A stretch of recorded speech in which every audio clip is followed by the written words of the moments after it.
Hello everybody. Today we're going to talk about how to connect ManyChat to Klaviyo for SMS. Now first thing you got to do is to set up your Klaviyo account. So head on to Klaviyo, click on your name, then click on settings. Now once you're in your settings tab, there's an API keys, click on it. Now you need to grab your public API key as well as create private API key. So you'll need both of those keys to connect to ManyChat.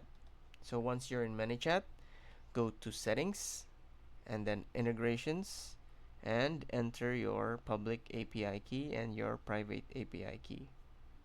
Now once you have input the keys on their specific locations, just click on connect Klaviyo account.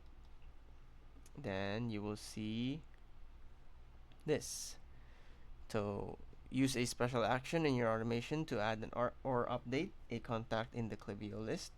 Create an action step and select the create or update a contact list action. So your Klaviyo account is now connected to ManyChat. That's it. Thanks for watching.